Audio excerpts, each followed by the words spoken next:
Bismillahirrahmanirrahim.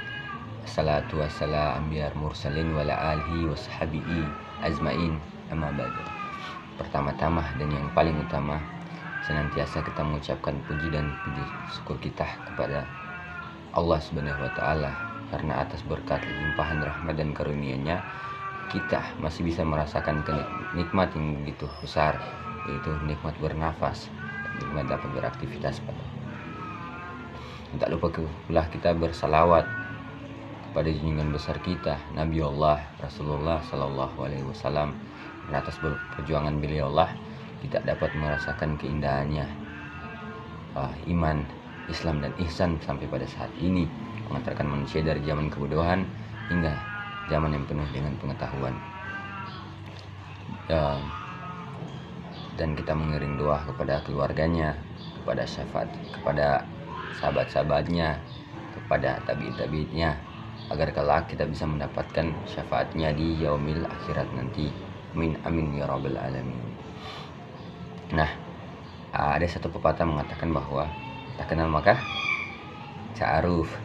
Nah, untuk itu perkenalkan, nama saya Fajrullah Sepa. Saya mahasiswa program studi ekonomi syariah, Fakultas Ekonomi dan Bisnis Islam, Institut Agama Islam Negeri Ambon. Tujuan saya membuat video ini akan mereview satu kitab Al-Huda, Mafatin Al-Jinan dari Syekh Abbas Al-Qummi, untuk memenuhi tugas mata kuliah saya dengan mata kuliah Ulumul Quran, dosen pengampu Pak Dr. Didin Baharudin. Kelas A semester 2.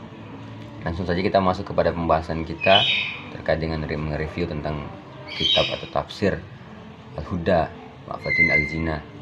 Jadi inti dari kitab ini yang menurut yang saya baca, saya mencoba menganalisis. Yang pertama, metodologi yang digunakan sangatlah detail atau tahlili. Jadi bicara persoalan persiapan atau ikhtiar kita dalam melakukan bepergian.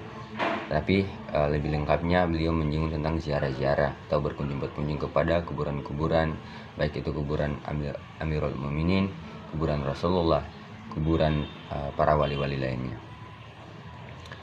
Jadi kemudian tafsir ini tuh ditafsir melalui hadis-hadis atau melalui sunnah-sunnah yang dilakukan oleh imam-imam besar. Jadi Syekh Abbas Al-Qummi ini merupakan salah satu seorang pemimpin Syiah. Tapi saya tidak melihat dari latar belakang beliau, tapi apa yang beliau tafsir menurut saya itu sangat luar biasa, dan itu perlu kita lakukan dan kita implementasikan dalam aktivitas kita sebagai manusia yang society. Nah, ada salah satu kutipan begini: banyaknya doa-doa dan adab bepergian, namun beliau hanya menyebutkan sebagaimana saja. Pertama, bagi setiap orang yang hendak bepergian dengan membaca Bismillahirrahmanirrahim. Kedua, menjaga perbekalannya dengan meletakkannya di tempat yang aman. Ketiga, membantu teman seperjalanan tidak mengabaikannya dengan mementingkan diri sendiri, dan perbuatan ini akan menyebabkan Allah sementingkan diri sendiri, dan perbuatan ini akan menyebabkan Allah Subhanahu wa taala menjauhkan 73 kesedihan, artinya melindunginya di dunia dan menghindarkannya dari kekuatan dan derita di hari kiamat. Sebuah riwayat menyebutkan bahwa Imam Ali Zainal Abidin tidak akan bepergian kecuali dengan orang-orang yang tidak mengenali beliau. Hal ini beliau lakukan agar dapat membantunya di perjalanan. Jika beliau lakukan agar dapat membantunya di perjalanan. Jika beliau bepergian dengan orang yang dikenalnya, maka orang itu tidak akan mau dibantu oleh beliau. Hal yang dilakukan Imam Ali Zainal Abidin adalah akhlak Rasulullah SAW, sebagaimana disebutkan sebuah riwayat ketika beliau SAW bersama para sahabatnya melakukan perjalanan. Mereka menyembelih seekor kambing. Aku yang menyembelihnya, kata seorang. Aku yang menggulitinya, syahut yang lain.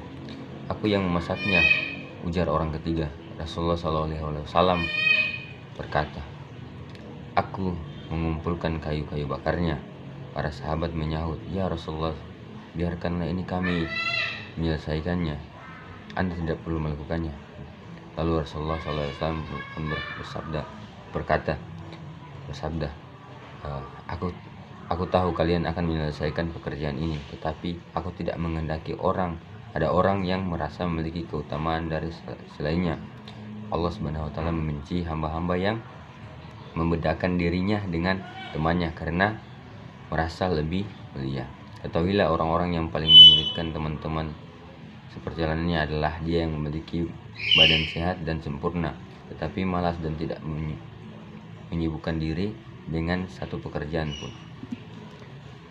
Nah, sebagaimana ini dalam bentuk ikhtiar, kita melakukan sesuatu ketika ingin bepergian dan perlu kita siapkan. Terus ini juga menyinggung tentang penziarahan.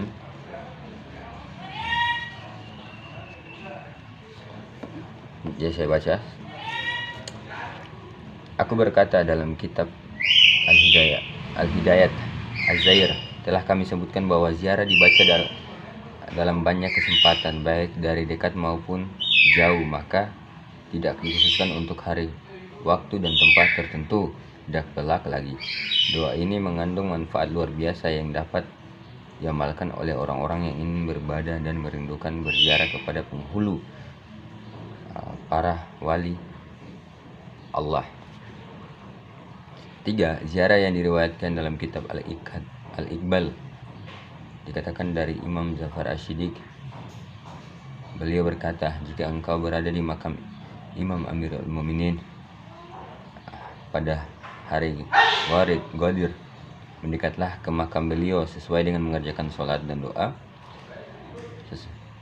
Jika engkau ada di tempat yang jauh, setelah mengerjakan sholat, berilah isyarat ke makam dan bacalah doa berikut, yang artinya, ya Allah, sampaikanlah salawat atas walimu dan saudara nabimu, wakilnya, kekasihnya, dan penampung semua rahasianya, pribadi yang dipilihnya dari keluarganya, wahsinya, pilihannya, temannya yang paling ikhlas percayaannya, dan penolongnya. Orang-orang temuilah dari keluarga yang pertama kali beriman kepadanya. Jadi ketika satu doa yang kita ucapkan menurut Sunda, ketika doa-doa itu berisi pujian-pujian dan pengangkatan derajat Allah Subhanahu wa taala dan Rasulullah, maka doa itu dapat diterima dan dapat dibenarkan. Jadi mungkin itu saja yang bisa saya sampaikan terkait dengan kitab Al-Huda Mafatin Al-Jinan dari Syekh Abbas Al-Qummi. Selebihnya saya mohon maaf atas dasar kekurangan dan keterbatasan pengetahuan yang saya miliki, sebagaimana saya hanya seorang manusia yang mempunyai latar belakang atau batasan berpikir. Sebagaimana kita semua ketahui bahwa kesempurnaan itu hanyalah milik Allah Subhanahu wa taala. Dialah semata Tuhan, pelengkap dari segala pelengkap. Tuhan yang menentukan segala hal. Jadi itu saya mohon maaf dan saya mengucapkan terima kasih banyak kepada Pak dosen yang telah memberikan saya tugas dan kepada teman-teman semua. Terima kasih. Saya Fajrul Seba mengucapkan Alhamdulillahirrabbilalamin sebagaimana insan yang beriman dan bertakwa kepada Allah. Assalamualaikum warahmatullahi wabarakatuh.